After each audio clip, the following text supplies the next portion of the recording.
Hello thinking minds, how about you? We have arrived all together at the third chapter of the finding.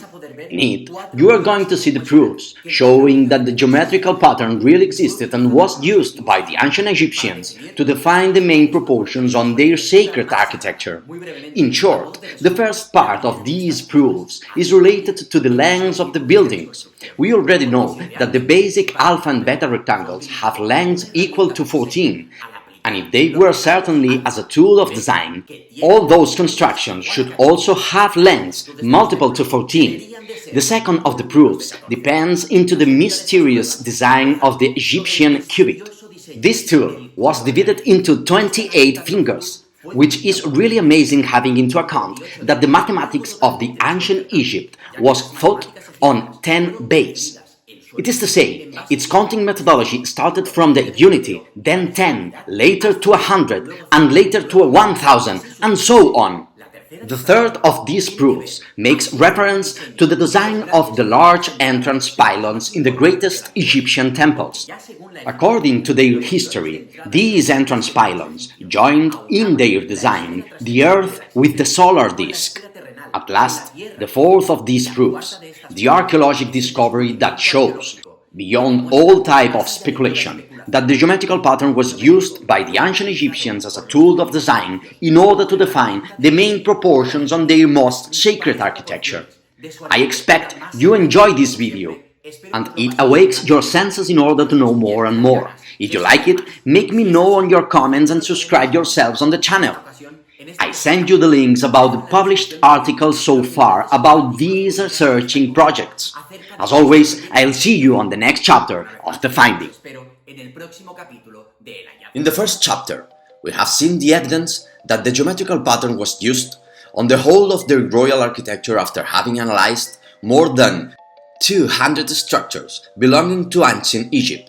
In the second chapter, we have been able to study about the origins of its geometry in its cultural context. It is to say, what the ancient Egyptians did inspire from in order to create it, and what it meant to them. Now, in this third chapter, we present the archaeological proofs that show the geometrical pattern was created as a design tool by the first architects in order to define the main proportions of the architecture built by the pharaohs.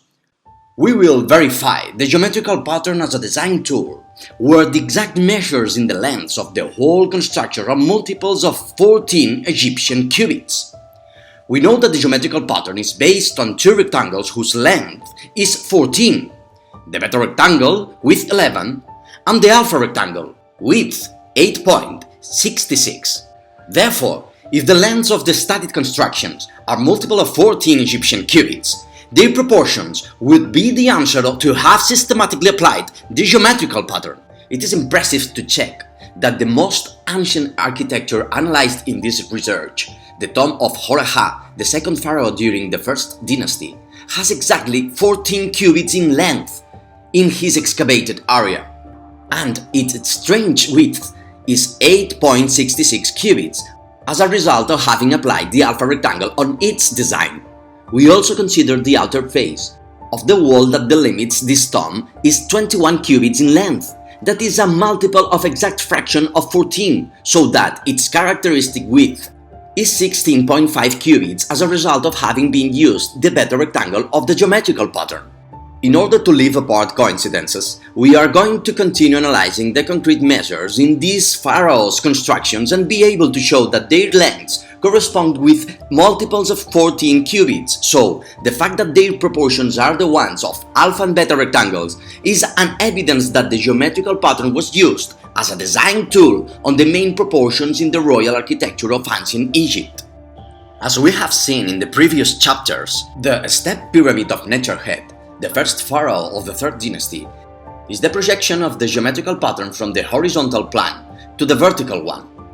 We also have seen that the inclination on its west and east sides responds to the diagonal of the beta rectangle. Therefore, its west-east base should be multiple of 11, and well done!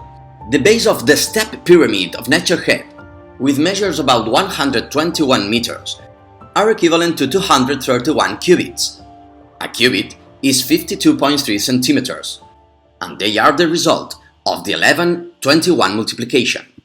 We feel impressed because our study can be explained by the geometrical pattern, the levels of the pyramid of Necherhet.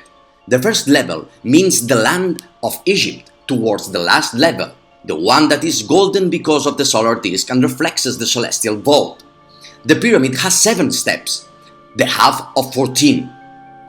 Continuing our search for concrete evidence that shows the geometrical pattern was a design tool, we should study the likely most famous construction of ancient Egypt, the Great Pyramid of Cheops, the Pharaoh Khufu. Its measures have been accepted as 230.3 meter base and 146.6 meter height, equivalent exactly to 440 cubits of base and 280 cubits of height. It means a better rectangle whose scale is 1/20. After the Timid times and the Ancient Kingdom, one of the most notorious constructions in the Middle Kingdom was the White Chapel of Karnak, built by Senusret I. As we have seen in the first chapter, this construction corresponds to the proportions of beta prime rectangle, and analyzing its exact measures, we realize its length is multiple of 14, so that its width is multiple of 5.5.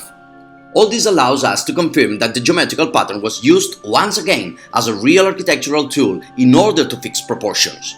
We can also observe that some of the great constructions of the New Kingdom, such as the Osirion of Abydos, probably built by Seti I, has an indoor structure that is rounded by water and that responds to the proportions of the alpha rectangle with 56 cubits of length, which makes us think that the geometrical pattern was used in its design. 2 centuries later, Thutmose III built his temple in Abydos, totally based on the proportions of alpha rectangle. Its perimeter wall is 56 cubits in length, and its indoor structure is 28 cubits in length. It is an evidence that the geometrical pattern was a design tool used by ancient Egyptians to verify their proportions. Now, it is time for us to enter the tomb of Tutankhamen. Thanks to the architectural study in all the tombs of the Valley of the Kings, we can analyze that every chamber has lengths which are multiples of exact fractions of 14. They seem more sophisticated designs, but they respond really to mathematical operations based on very simple arithmetic exercises. We might continue speaking and studying the rest of the royal constructions on which we should check their exact measures. Anyway, this explanation shows clearly that the first proof to verify the geometrical pattern was a design instrument, and that was used by the ancient Egyptians to define the main proportions of their royal architecture. The second proof has to see precisely with the measurement tool of ancient Egyptians to fix their measure of length, the Egyptian cubit. This evidence has been in front of our eyes all the time, referring to the Egyptian cubit design. The unique original examples that have been preserved belong to the period of the New Kingdom, and their design look like a marvelous reality. The Egyptian cubit was divided into 28 segments. The whole of them is the equivalent to the diameter of the circumference in the geometrical pattern. In fact, some royal cubits, still preserved, were divided into 2 parts, each of them divided into 14 segments. Besides, according to the design of the royal Egyptian cubit, these 28 segments were gathered into 7 fists of 4 fingers each. All this research makes us realize that the origin of the royal Egyptian cubit begins with the geometrical pattern. The fact that the Egyptian cubit were divided into 28 segments has never made sense to either Egyptologists or historians, who have tried unsuccessfully to match this design to different theories. The design of the Egyptian cubit seems confusing if we take into account that the mathematics developed originally on base 10 in ancient Egypt. It is to say, its counting methodology would start from the unity to 10, 100, 1,000, and they even had a hieroglyph for the million. Let's imagine we divide our 100 centimeter meter into 28 segments. It would not make sense, as it has not made sense so far the design of the royal Egyptian cubit. Only when this measure is framed into the geometrical pattern, this tool of length measurement makes sense. We have verified that the exact measures in all the structures that respond to alpha rectangle and beta rectangle are multiples in length of 14, and that the Royal Egyptian cubit was divided into 28 segments when it was an entire piece, and in 14 segments, each half, when it was divided into two. Now, we will analyze our third proof in order to show that the geometrical pattern was really a design tool used by the ancient Egyptians in their royal architecture. This evidence fixes our attention on the entrance pylons in some of the great temples in ancient Egypt. The Egyptology has been able to associate the shape of the entrance pylons in the temples with the hieroglyph called the ahet, used by the ancient Egyptians to determine the concept of horizon. This hieroglyph was previous to the architectural entrance pylons of the great temples. The hieroglyph describes the divine solar disk on the horizon of the Egyptian land, represented by two mountains. This very exercise of linking the divine disk with the land of Egypt was the basis, the concept and the inspiration from which the ancient architects clearly defined the geometrical pattern, so that all the preserved pylons, without exceptions, respond to the proportions of the geometrical pattern. And what's more, their access door is always the representation of alpha rectangle. It shows, as we have explained in the last chapter, that the person who entered this sacred architecture was gaining access to a place that would join the divine transcendental side of existence, the divine solar disk, with his concrete, physical and earthly side, the four sides of the square, meaning the four cardinal points in the land of the Nile.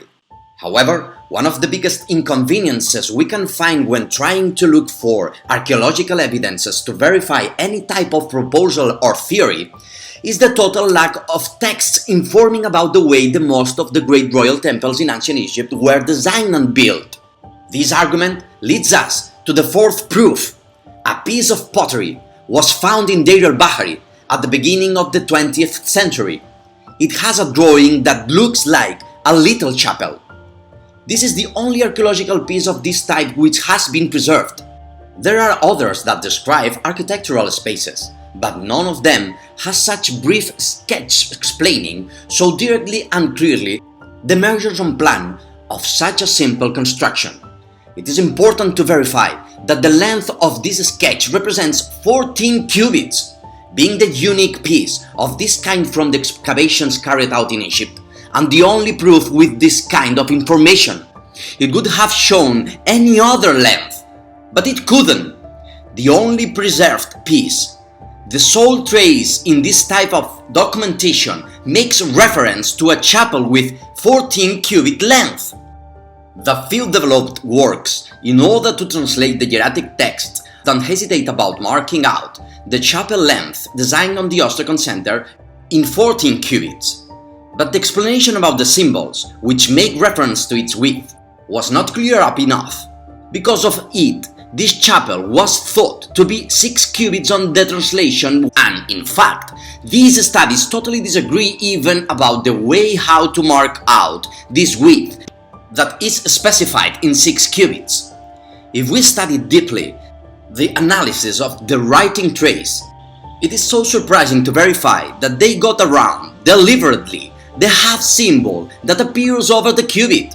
It has been supposed they believed incredible to define the writing width on a fraction, so that this width probably corresponds to 5 cubits and a half a cubit. That is to say, 5.5 cubits. This ostracon, dated from the 18th dynasty, during this dynasty, the hieratic symbols of 5 and 6 looked so much alike. It is natural that the translators avoid the 1/2 symbol to define the width of this chapel, because for them it would be senseless scribble, and taking into account all the amount of studied information and documents we have been analyzed. That scribe, who is the responsible of making this scheme, based his research on beta prime rectangle. This set of measures gave the chapel a 14 cubit length, and a 5.5 cubit width. This last proof goes farther than any other kind of speculation, and it shows, archaeologically speaking, that the geometrical pattern was there and was verified by the ancient Egyptians to design their main proportions of their royal architecture.